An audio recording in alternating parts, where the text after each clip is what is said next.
Drive with Mark Dolan on Talk Radio. Lots of tweets coming in on the subject of foreign aid. Our text poll question of the day: should the government scrap foreign aid? Let me tell you, 89% of you say yes and 11% say no. Irredeemably Sharp Show has tweeted in to say, absolutely, Mark, yes, we should. A nation with debt to GDP ratio approaching 100%, with spiralling unemployment and evictions, needs foreign aid from countries with huge foreign currency reserves, not the other way round. And the UK should allocate billions to house its homeless instead of migrants. Shayna says, yes, Mark, when money gets tight at home, you cut expenses in order of priority. The government must do the same. And we've got another tweet here that says, foreign aid is not charity. Very few right-wingers understand this. It's basically bribery for favourable trade deals, which we would lose if we ended it. Interesting stuff. It's all about opinions. Let's now seek the opinion of one of my favourite economists. He is the host of the Booms and Bust podcast, Jonathan Davies. Hi, Jonathan. Hi, Mark, again. Jonathan, where do we start? I think that the economy is in an even more parlous state than it was when we last spoke a few weeks ago, because let's be honest, it's like economic quicksand and we're going deeper and deeper every day. The economy is entering, as far as I'm concerned, I'm afraid to say, the biggest recession in 100 years, since the 1920s. Clearly, we saw the size of the economy absolutely collapse by a quarter during lockdown. Of course, there's been a surge. I said there would be. By the end of this year, the size of the economy will still be 10% smaller than 2019. And then looking forward, we're going to have materially higher unemployment. You know, there's 9.5 million people on furlough. Those are gradually going to come to an end. This will sound hard, but they need to come to an end. We need to let the economy sort out its problems. The government continuing to just borrow money left, right and centre, and I'm telling you, it's the most expensive unemployment benefit on the planet. We need to take furlough off. We need to let the economy see where it actually is. There's going to be much larger unemployment. We're going to see materially higher taxes.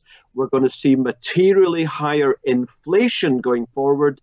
And we're not going to get back to the size of the economy we were last year for several years. Now, the difficulty, Jonathan, is that the medicine so far has been borrowing. And we know that I think, you know, we're looking at sort of circa 300 billion at the moment, and that will only grow.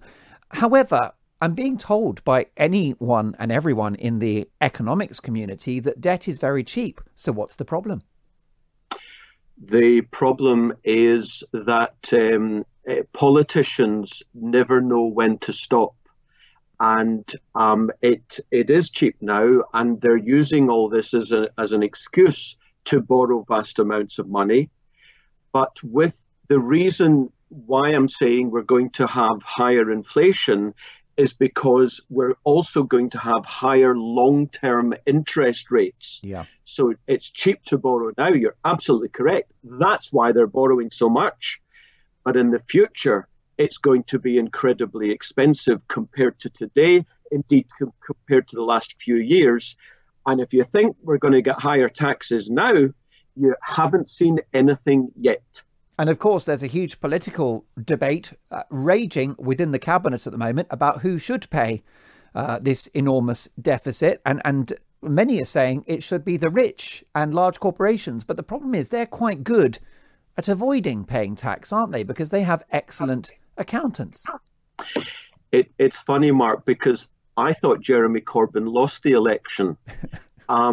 My point being that is taken from the armory of the socialists, the communists. Yeah. Tax the rich. I've never heard anything so ridiculous. Socialism doesn't work. We have had 150 years of Marxism in practice, and it doesn't work. So the solution, Mark, is not extra taxes. I'm not saying that all the taxes are fair. I'm sure they can do something at the margins. The solution is to reduce spending.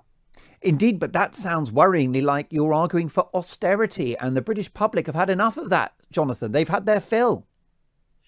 And this is where I believe that the British people, as you say, have been brainwashed. We haven't had austerity. I know that sounds crazy to some of your listeners, but all they have to do is look at government spending for the last 10 years. It's risen every year. Now, of course, some sectors of government spending have had cuts in spending. Other sectors have had increases. We haven't had austerity. And if your listeners, I say it again, if your listeners think it's going to be hard soon with the tax rises that are coming and the unemployment that's coming, they ain't seen nothing yet. This is what the politicians have done to us. They need to start waking up to the reality that it is, as I said in my first sentence, the biggest recession in 100 years that we're going into, and the solution is not more socialism. Well, I can't disagree with you, and it's worth reminding ourselves, if we talk about higher tax, it's not always that easy to get money out of rich people and corporations. And indeed, there's some evidence, is there not, Jonathan, that when you lower corporation tax, you get a higher income. And when you raise it, your income drops. Yes, it's been proven now, I think, beyond doubt, that when, as you say, when you reduce the tax rates, it's amazing how more and more people in corporations and trusts are prepared to pay the taxes. And because you generally, not always, but generally, it depends what else you do, you generally get higher economic growth from a reduced tax situation. That is the reason that actually you get net higher taxes. But again, Mark, the point is not about taxation. The point is about liberalizing the economy. At the moment, we have the most socialist government we have had since World War II. Why? Because the government is at the highest level of the GDP, of the size of the economy that we have had in decades. The government needs to get the heck out of the way. It needs to retrench. It needs to pull back its involvement in the economy and let businesses, let entrepreneurs, let capital sort out the economy and jobs, because there has never been any better system for improving prosperity than capitalism. Well, of course, then, Jonathan, there are three levers you can pull if you are massively indebted and you need national income. One is to slash spending, as you've mentioned, which we probably should be doing in some departments already. Or you raise taxes, but we've agreed that that just simply doesn't always work. It just doesn't bring the money in. Notwithstanding, I believe that the tax burden in this country is as high as it has been in many recent years. What about the third lever, which is economic growth? Surely we should just grow our way out of this. Yes, I'm often asked the question, what should the government do? And Nothing. The government should do less than it is doing.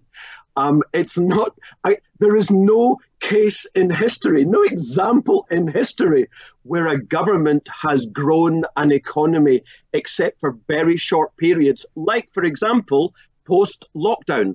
Of course, it creates economic growth when you pump hundreds of billion pounds into the system, but then, as I say, it has to be repaid. No, what we're going to see is higher taxes, and they're going to tell us this is the way they're going to balance the budgets. Now, of course, arithmetically, that's correct, but what that is going to do is slow economic growth.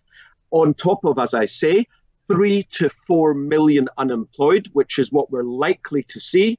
And what we're also going to see, the fourth method of effectively reducing debt, quote unquote, is by raising inflation, by inflating the government out of the debt that they have got us into over not just the last 6 months, but the last 30 years. And that is what we're going to see. We've only really seen falling inflation for the last 45 years on a trend basis. I believe that we are now at the end of that. We are now entering a generation of higher and higher and higher inflation, and that is going to reduce the economic growth even further. And then on top of that, as I say, we're going to have higher taxes and higher interest rates in the future. Politicians don't know what they're doing, and they should leave the economy to people who do, business people. And of course, we know that the way you control high inflation is, as you mentioned there towards the end of your last answer, that you raise interest rates. If you raise them too high, you're going to crash the housing market. And so much of our economic output is based on the value of people's houses. Yet another set of government policies which was agreed by both main parties. We need higher and higher house prices. It's been going on for decades. The chickens are coming home to roost. People like me have been saying this stuff for the last 15 years. I said in 2007, we're going to hell in a handcart economically, how all the people in the media laughed, and then we got 2008. For the last few years, I've been saying the next time we go into recession, I don't know when that will be, the one thing they can't do is slash interest rates. And of course they can't, because they're already effectively zero. And Mark, the only interest rate that the government, or should I say the Bank of England, I mean, don't give me it's independent, it's not. They're two sides of the same coin. The only interest rate that the Bank of England can control is technically the overnight rate, in other words, the base rate. Long-term interest rates, which is the rate at which actually the government borrows, the 5 and 10-year fixed mortgage rates and corporate loans, they are determined by the market. And when the market, as in financial market participants, see how bad the UK economy is, 1, the pound will plummet, and then 2, inflation will soar, and then long-term interest rates will rise, and then finally, the Bank of England will be forced to raise rates. So I'm sorry, it's a very bad situation that they've put us into. People are going to have to look after themselves because the government isn't going to do it for them.